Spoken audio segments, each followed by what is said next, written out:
Hello students, আজ class 9-এর first unit এক্সামের জন্য তোমাদের ভূগোল বিষয়ের উপর থেকে ঠিক আছে মোস্ট কিছু ইম্পর্টেন্ট প্রশ্ন নিয়েছি তোমাদের চ্যাপ্টার 7 কি ভারতের সম্পদ সেখান থেকে। এর আগের ভিডিওতে তোমাদের পার্ট 1-এ এই চ্যাপ্টারের উপর থেকে কিছু এমসিকিউ ও 2 নম্বরের 20টা মতন প্রশ্ন দিয়েছিলাম। আজকে তোমাদের কিছু 2 নম্বরের প্রশ্ন ও 3 নম্বরের ও 5 নম্বরের প্রশ্ন দেবো। ঠিক আছে, এই প্রশ্নগুলো তোমরা রি করবে আপাতত। এর বাইরে কোনো প্রশ্নই আসবে না এই চ্যাপ্টারের উপর থেকে। ঠিক আছে, 100% 100% কমন তোমরা মেনে নাও। ঠিক আছে, চলো তোমরা শুরু করছি, ভিডিওটা দেখো, উত্তর সমেত বলে দিচ্ছি। দেখো স্টুডেন্টস, আগের দিন আগে প্রথম পার্টে এই ভিডিওগুলো দেওয়া ছিল, 20 দাগের পর্যন্ত প্রশ্ন দেওয়া ছিল। ঠিক আছে, এবার তোমাদের 21 দাগের প্রশ্ন হবে। ওএনজিসি কি? ওএনজিসি এর পূর্ণরূপ হলো oil and natural gas corporation. এটি ভারতের একটি রাষ্ট্রায়ত্ত সংস্থা যা দেশে তেল ও প্রাকৃতিক গ্যাস অনুসন্ধান, উত্তোলন ও উৎপাদনের কাজ করে। সংস্থাটি 1956 সালে প্রতিষ্ঠিত হয়। ভারতের শক্তি উৎপাদন ও জ্বালানি সরবরাহে ওএনজিসি এর গুরুত্বপূর্ণ ভূমিকা রয়েছে, তাই এটি ভারতের প্রধান তেল ও খনিজ গ্যাস উৎপাদনকারী সংস্থা। রড আয়রন কি কাকে বলে? ঠিক আছে, যে লহায় কার্বনের পরিমাণ খুব কম থাকে এবং যা নমনীয় ও সহজে আকার দেওয়া যায় তাকে রড আয়রন বলা হয়। এটি সহজে বাঁকানো যায় এবং মরিচা পড়ার প্রবণতা তুলনামূলক কম। রড আয়রন সাধারণত গ্রিল, চেইন ও বিভিন্ন অলঙ্কার তৈরিতে ব্যবহার হয়। এটি অপেক্ষাকৃত বিশুদ্ধ লোহা, তাই কম কার্বনযুক্ত নমনীয় লোহাকে রড আয়রন বলা হয়। কয়লাকে জৈব শিলা বলে কেন? কয়লা প্রাচীনকালের উদ্ভিদের দেহাবশেষ থেকে লক্ষ লক্ষ বছর তৈরি হয়েছে। এই উদ্ভিদগুলো মাটির নিচে চাপা পড়ে, তাপ ও চাপের ফলে ধীরে ধীরে কয়লায় পরিণত হয়েছে, অর্থাৎ এর উৎপত্তি জীবজগৎ থেকে। তাই কয়লার মধ্যে জীব উৎপাদনের উপস্থিতি রয়েছে, এই জন্য কয়লাকে জৈব শিলা বলা হয়। অবরুদ্ধ প্রবাহমান সম্পদ কাকে বলে? যে প্রবাহমান সম্পদ সব জায়গায় সহজে ব্যবহার করা যায় না এবং নির্দিষ্ট প্রযুক্তি বা বিশেষ অবস্থার সাহায্যে ব্যবহার করা সম্ভব, তাকে অবিরুদ্ধ প্রবাহমান সম্পদ বলা হয়। এই সম্পদ প্রকৃতিতে থাকলেও সবসময় কাজে লাগানো যায় না, যেমন সমুদ্রের জোয়ার ভাটা, শক্তি বা বায়ুশক্তি অনেক জায়গায় ব্যবহার করা কঠিন। প্রযুক্তির সাহায্যে এগুলি ব্যবহার করা হয়, তাই এদের অবিরুদ্ধ প্রবাহমান সম্পদ বলা হয়। পারমাণবিক বিদ্যুৎ উৎপাদনের দুটি কাঁচামালের নাম লেখো। পারমাণবিক বিদ্যুৎ উৎপাদনের জন্য প্রধানত ইউরেনিয়াম ও থোরিয়াম ব্যবহার করা হয়। এই উপাদানগুলো থেকে প্রচুর শক্তি উৎপাদন করা যায়। পারমাণবিক বিক্রিয়ার মাধ্যমে এদের শক্তি বিদ্যুতে রূপান্তর করা হয়। আধুনিক শক্তি উৎপাদনের এই কাঁচামালগুলোর গুরুত্ব অনেক, তাই ইউরেনিয়াম ও থোরিয়াম পারমাণবিক বিদ্যুতের প্রধান কাঁচামাল। নিরপেক্ষ উপাদান কাকে বলে? প্রকৃতির এমন কোনো উপাদান যা মানুষের কাছে এখনও সম্পদ বা বাধা হিসাবে বিবেচিত হয়নি, তাকে নিরপেক্ষ উপাদান বলা হয়।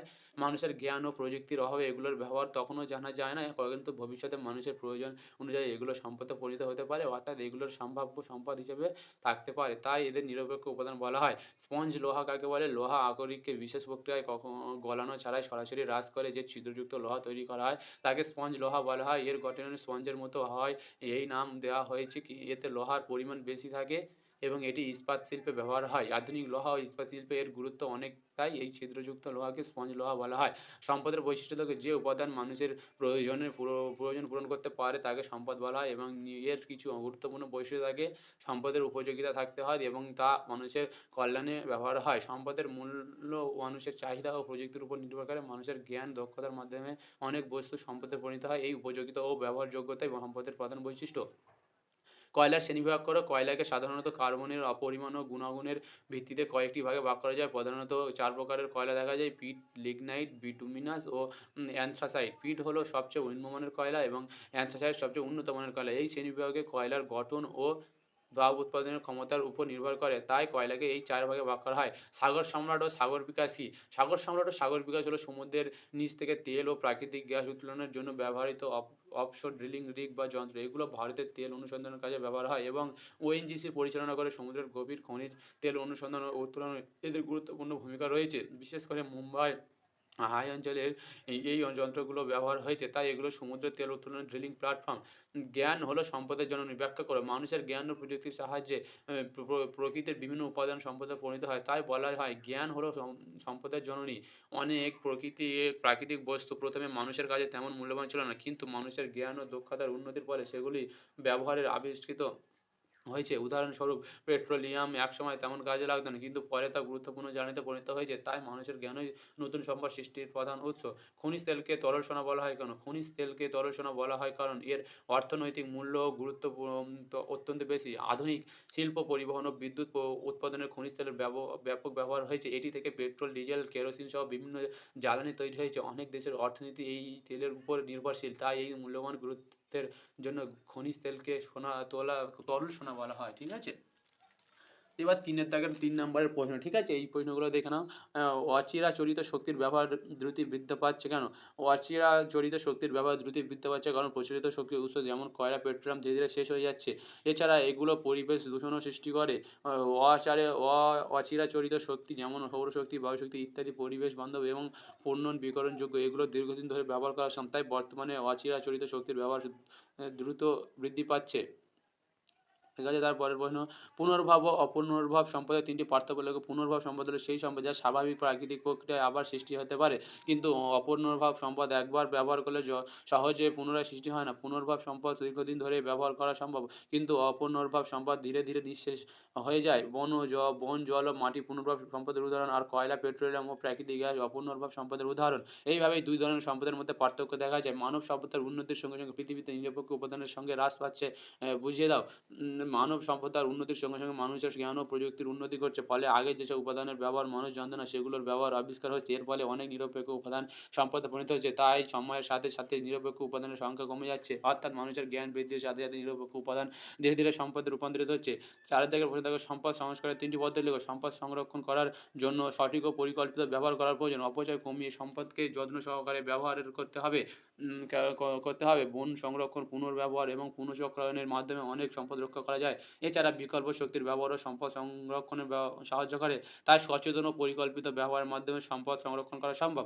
খনিজ তেলের ৩ টি ব্যবহার লেখো। খনিজ তেল আধুনিক জীবনে অত্যন্ত গুরুত্বপূর্ণ একটি জ্বালানি। এটি থেকে পেট্রোল, ডিজেল ও কেরোসিন তৈরি করা হয় যা যানবাহন চালাতে ব্যবহার হয়। বিভিন্ন শিল্প কারখানায় শক্তির উৎস হিসেবে খনিজ তেল ব্যবহার হয়। এছাড়া প্লাস্টিক, রাসায়নিক পদার্থ ও সার তৈরিতেও এর ব্যবহার রয়েছে। তাই খনিজ তেলের ব্যবহার অত্যন্ত ব্যাপক। সৌর বিদ্যুতের ২ টি সুবিধা ও ২ টি অসুবিধা লেখো। সৌর বিদ্যুৎ একটি পরিবেশ বান্ধব শক্তির উৎস এবং এতে কোনো দূষণ সৃষ্টি হয় না। এটি পুনর্ভাব হয়, দীর্ঘদিন ধরে ব্যবহার করা যায়। তবে এটি উৎপাদন সূর্যালোকের উপর নির্ভর করে বলে রাতে বা মেঘলা দিনে বিদ্যুৎ উৎপাদন কম হয়।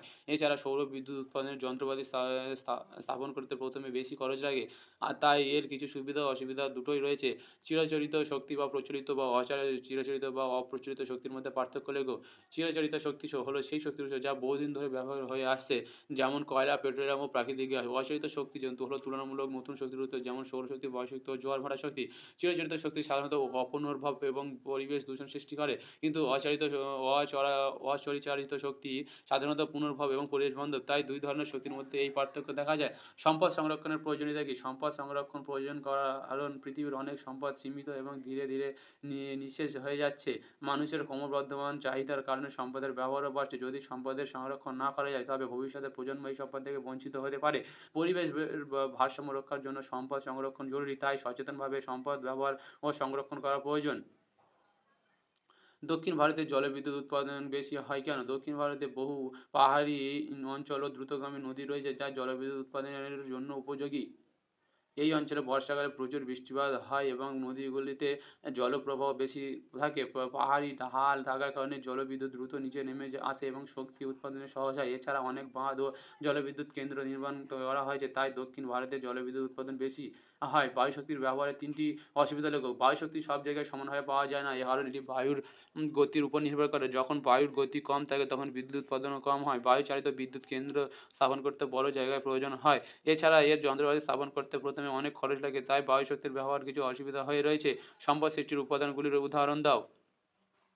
সম্পদ সৃষ্টির জন্য প্রধানত প্রকৃতি, মানুষ এবং সংস্কৃতি এই ৩ টি উপাদান গুরুত্বপূর্ণ ভূমিকা পালন করে।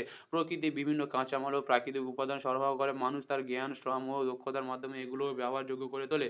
সংস্কৃতি বা প্রযুক্তি মানুষের জ্ঞান ও পদ্ধতিকে উন্নত করে সম্পদের সঠিক ব্যবহার নিশ্চিত করে। তাই এই ৩ টি উপাদানের সমন্বয়ে সম্পদ সৃষ্টি হয়। খনিজ শক্তি উৎসের তুলনায় প্রাকৃতিক শক্তির উৎসগুলি অধিক গ্রহণযোগ্য। যুক্তি দিয়ে বুঝিয়ে দাও। প্রাকৃতিক শক্তির উৎস যেমন সৌরশক্তি, বায়ুশক্তি ও জলশক্তির পুনর্ভাব এবং পরিবেশ বান্ধব। এগুলো ব্যবহার করলে বায়ু দূষণ বা পরিবেশের ক্ষতি খুব কম হয়। কিন্তু খনিজ শক্তি উৎস যেমন কয়লা ও পেট্রোলিয়াম ব্যবহারে দূষণ সৃষ্টি হয় এবং এগুলি ধীরে, ধীরে নিঃশেষ হয়ে যায়। প্রাকৃতিক শক্তি দীর্ঘদিন ব্যবহার করা সম্ভব। তাই খনিজ শক্তির তুলনায় প্রাকৃতিক শক্তির উৎস অধিক গ্রহণযোগ্য। বায়ুশক্তির ব্যবহার এতে দ্রুত হারে বাড়ছে কেন? বায়ুশক্তি একটি পুনর্ভাব এবং পরিবেশ বান্ধব শক্তির উৎস। এটি ব্যবহার করলে বায়ু দূষণ সৃষ্টি হয় না এবং জ্বালানির জন্য অতিরিক্ত খরচ লাগে না। আধুনিক প্রযুক্তির উন্নতির ফলে বায়ুশক্তি থেকে সহজে বিদ্যুৎ উৎপাদন করা সম্ভব হচ্ছে। এছাড়া প্রচলিত জ্বালানির ঘাটতির কারণে বিকল্প শক্তির প্রয়োজন পড়ছে। তাই বর্তমানে বায়ুশক্তির ব্যবহার দ্রুত হারে বৃদ্ধি পাচ্ছে। পেট্রোপচান শিল্পকে আধুনিক শিল্পের দানব বলা হয়েছে কেন? পেট্রোপচান শিল্প থেকে অসংখ্য গুরুত্বপূর্ণ গুরুত্বপূর্ণ পণ্য উৎপাদিত হয় না, যা আধুনিক জীবনে অত্যন্ত প্রয়োজনীয়। প্লাস্টিক, সিনথেটিক ফাইবার, রাবার, সার ও বিভিন্ন রাসায়নিক পদার্থ এই শিল্প থেকে তৈরি হয়। এই শিল্পের প্রভাবে আধুনিক শিল্পক্ষেত্রে অত্যন্ত ব্যাপক। অনেক ছোট ও বড় শিল্প এই শিল্পের উপর নির্ভরশীল করে। তাই এই ব্যাপক প্রভাবের জন্য পেট্রোবাসন শিল্পকে আধুনিক শিল্প দানব বলা হয়। এমএএন ও এমএএন এর তফাৎ কি? এমএএন বলতে সাধারণভাবে মানুষ বা মানব জাতিকে বোঝানো হয়। কিন্তু এমএএন বলতে মানুষের জ্ঞান, দক্ষতা, প্রযুক্তি ও সাংস্কৃতিক উন্নয়নকে বোঝায়। অর্থাৎ ম্যান হলো জীব আর হিসেবে এবং ক্যাপিটাল এ ম্যান হলো উন্নত জ্ঞান ও সংস্কৃতি সম্পন্ন মানুষ। সম্পদ সৃষ্টির ক্ষেত্রে এই ম্যানের ভূমিকা বেশি গুরুত্বপূর্ণ। তাই এই ২ টির মধ্যে মূল পার্থক্য হলো সাধারণ মানুষ ও উন্নত জ্ঞান সম্পন্ন মানুষের ধারণা।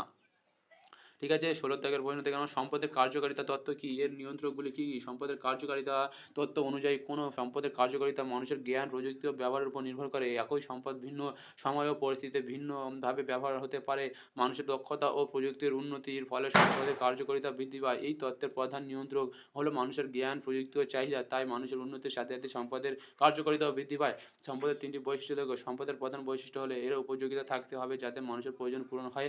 সম্পদের একটি নির্দিষ্ট মূল্য বা গুরুত্ব থাকে যা মানুষের চাহিদার উপর নির্ভর করে। মানুষের জ্ঞান ও প্রযুক্তির সাহায্যে অনেক বস্তু সম্পদে পরিণত হয়। সম্পদ মানুষের জীবনযাত্রাকে উন্নত করতে সাহায্য করে। তাই উপযোগিতা, মূল্য ও ব্যবহারযোগ্যতা সম্পদের প্রধান বৈশিষ্ট্য।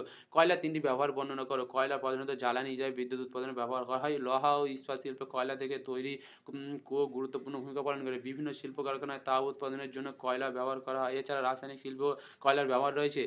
তাই কয়লা আধুনিক শিল্পে অত্যন্ত গুরুত্বপূর্ণ একটি জ্বালানি। ভূতাপ শক্তি কাকে বলে? এর ২ টি ব্যবহার লেখো। পৃথিবীর অভ্যন্তরে সঞ্চিত তাপশক্তিকে ভূতাপ শক্তি বলা হয়। আগ্নেয়গিরি বা ভূগর্ভস্থ তাপের মাধ্যমে এই শক্তি পাওয়া যায়। এই শক্তি ব্যবহার করে বিদ্যুৎ উৎপাদন করা যায়। অনেক স্থানে গরম জল ও তাপ সরবরাহের কাজেও এটি ব্যবহার হয়। তাই ভূগর্ভস্থ তাপ থেকে প্রাপ্ত শক্তিকে ভূতাপ শক্তি বলা হয়। এবার ৫ এর দাগের প্রশ্ন দেখে নাও। জলবিদ্যুৎ উৎপাদনের অনুকূল প্রাকৃতিক পরিবেশ বিবরণ দাও। দেখো উত্তর দেখে নাও। জলবিদ্যুৎ উৎপাদনের জন্য কিছু বিশেষ প্রাকৃতিক পরিবেশ প্রয়োজন। প্রথমত পাহাড়ি অঞ্চলে থাকা দরকার যাতে জল উচ্চ স্থান থেকে নিচে নেমে শক্তি উৎপাদন করতে পারে। দ্বিতীয়ত দ্রুতগামী প্রচুর জলপ্রবাহযুক্ত নদী থাকা প্রয়োজন। তৃতীয়ত বেশি বৃষ্টিপাত হওয়া দরকার যাতে নদীতে সারা বছর পর্যাপ্ত জল থেকে নদীর উপত্যকা যদি সংকীর্ণ ও গভীর হয় তবে সেখানে সহজে বাঁধ নির্মাণ করা যায়। শক্তি ও স্থিতিশীল শিলাস্তর প্রয়োজন যাতে বড় বাঁধ নিরাপদে করা যায়। বিস্তৃত জলধারা তৈরির মতো জায়গা থাকাও গুরুত্বপূর্ণ। এইসব প্রাকৃতিক পরিবেশ থাকলে জলবিদ্যুৎ উৎপাদন সহজ হয়। পারমাণবিক শক্তির সুবিধা ও অসুবিধাগুলি লেখো। পারমাণবিক শক্তিতে খুব অল্প জ্বালানি ব্যবহার করে বিপুল পরিমাণ বিদ্যুৎ উৎপাদন করা যায়। এটি তুলনামূলকভাবে কম বায়ু দূষণ সৃষ্টি করে এবং দীর্ঘদিন ধরে শক্তি সরবরাহ করতে পারে।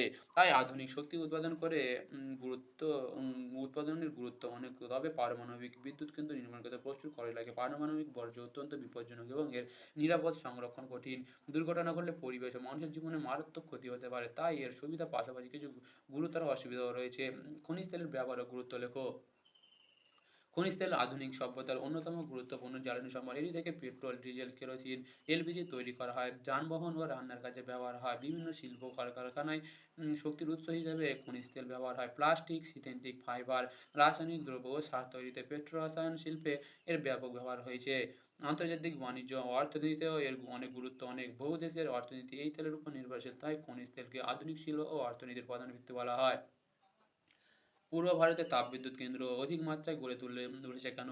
পূর্ব ভারতে তাপবিদ্যুৎ কেন্দ্র বেশি গড়ে উঠেছে কারণ এই অঞ্চলে প্রচুর কয়লা মজুদ রয়েছে। ঝাড়খণ্ড, পশ্চিমবঙ্গ ও উড়িষ্যায় বড় বড় কয়লা ক্ষেত্রে আছে যা তাপবিদ্যুৎ কেন্দ্রের প্রধান জ্বালানি। কয়লার উৎসের কাছে বিদ্যুৎ কেন্দ্র স্থাপন করলে পরিবহন খরচ কম হয়। এছাড়া এই অঞ্চলের অনেক শিল্পাঞ্চল রয়েছে যেখানে বিদ্যুতের চাহিদা বেশি। পর্যাপ্ত জল ও পরিবহন সুবিধা এখানে পাওয়া যায় ফলে বিদ্যুৎ উৎপাদন সহজ হয়। তাই পূর্ব ভারতে তাপবিদ্যুৎ কেন্দ্র বেশি গড়ে উঠেছে। তারপরের প্রশ্ন সম্পদ সংরক্ষণ বলতে কী বোঝায়? সম্পদ সংরক্ষণের পদ্ধতিগুলো আলোচনা করো। সম্পদ সংরক্ষণ বলতে সম্পদের অপচয় রোধ করা করে সঠিক ও পরিকল্পিতভাবে ব্যবহার করাকে বোঝায়। পৃথিবীর অনেক সম্পদ সীমিত এবং অতিরিক্ত ব্যবহার ধীরে ধীরে নিঃশেষ হয়ে যেতে পারে। তাই ভবিষ্যতে প্রজন্মের জন্য এই সম্পদ রক্ষা করা প্রয়োজন। সম্পদ সংরক্ষণের জন্য অপচয় কমানো ও সচেতনভাবে ব্যবহার করা দরকার। পুনর্ব্যবহারের ও পুনর্চক্রায়নের মাধ্যমে অনেক সম্পদ আবার ব্যবহার করা যায়। বন সংরক্ষণ ও বৃক্ষরোপণও গুরুত্বপূর্ণ একটি পদ্ধতি। বিকল্প পুনর্ভব শক্তির ব্যবহার বাড়লে প্রাকৃতিক সম্পদের উপর চাপ কমে। পরিকল্পিত উন্নয়ন ও সঠিক ব্যবস্থাপনার মাধ্যমে সম্পদ সংরক্ষণ সম্ভব। প্রচলিত শক্তি ও সম্পদের সুবিধা ও অসুবিধাগুলি লেখো। প্রচলিত শক্তি সম্পদ যেমন কয়লা, পেট্রোলিয়াম ও প্রাকৃতিক গ্যাস বহুদিন ধরে ব্যবহার হয়ে আসছে। এগুলো থেকে সহজে এবং প্রচুর পরিমাণে শক্তি উৎপাদন করা যায়। শিল্প, পরিবহন ও বিদ্যুৎ উৎপাদনে এগুলোর ব্যবহার অত্যন্ত গুরুত্বপূর্ণ। কিন্তু এই শক্তির উৎসগুলো অপূর্ণভাব অর্থাৎ একবার শেষ হলে আর সহজে পুনরায় সৃষ্টি হয় না। এগুলোর ব্যবহার পরিবেশ দূষণ ও বায়ু দূষণও সৃষ্টি করে। অতিরিক্ত ব্যবহার এগুলো দ্রুত নিঃশেষ হয়ে যাচ্ছে। তাই এর সুবিধার পাশাপাশি পরিবেশগত সমস্যা ও ভবিষ্যৎ সংকটের আশঙ্কা রয়েছে। ভারতের পারমাণবিক শক্তি প্রসার লাভ করেছে কারণ ভারতের বিদ্যুতের চাহিদা দ্রুত বৃদ্ধি পাচ্ছে এবং প্রচলিত জ্বালানি সম্পদ সীমিত। তাই বিকল্প শক্তির উৎস হিসেবে পারমাণবিক শক্তির গুরুত্ব বেড়েছে। অল্প জ্বালানি ব্যবহার করে অনেক বিদ্যুৎ উৎপাদন করা সম্ভব বলে এটি অর্থনৈতিকভাবে লাভজনক। ভারতের ইউরেনিয়াম ও থোরিয়ামের মজুতও রয়েছে যা পারমাণবিক শক্তি উৎপাদনে সহায়তা করে। শিল্প ও নগরায়ণ ফলে বিদ্যুতের চাহিদা ক্রমেই বাড়ছে, তাই এই চাহিদা পূরণের জন্য পারমাণবিক শক্তির ব্যবহার বৃদ্ধি পেয়েছে। অপ্রচলিত শক্তির ব্যবহারের সুবিধা ও অসুবিধাগুলি লেখো। অপ্রচলিত শক্তি যেমন সৌরশক্তি, বায়ুশক্তি ও জোয়ার ভাটা শক্তির পরিবন্ধ এবং পুনর্ভব এগুলো ব্যবহার করলে বায়ু দূষণ বা পরিবেশের ক্ষতি খুব কম হয়। এই শক্তির উৎসগুলো দীর্ঘদিন ধরে ব্যবহার করা সম্ভব, তবে অনেক ক্ষেত্রে এগুলো প্রকৃতির অবস্থার উপর নির্ভরশীল, যেমন সূর্যালোক বা বায়ুর গতি কম হলে শক্তি উৎপাদনও কম হয়। এই বিদ্যুৎ কেন্দ্র স্থাপন করতে প্রথম বেশি খরচ লাগে, অনেক সময় বড় জায়গায় প্রয়োজন হয়। তাই অপ্রচলিত শক্তির কিছু সুবিধা ও কিছু সীমাবদ্ধতা রয়েছে। ঠিক আছে স্টুডেন্ট, তোমাদের ফার্স্ট ইউনিট এক্সামের জন্য এই প্রশ্নগুলো যথেষ্ট। ঠিক আছে, এই চ্যাপ্টার 7 থেকে তোমাদের প্রথম ভিডিওতে আর এই দ্বিতীয় ভিডিওতে যেসব প্রশ্নগুলো দিয়েছি তোমরা অবশ্যই রেডি করবে। এর বাইরে কোনো প্রশ্নই আসবে না, 100% কমন। ঠিক আছে, ধন্যবাদ।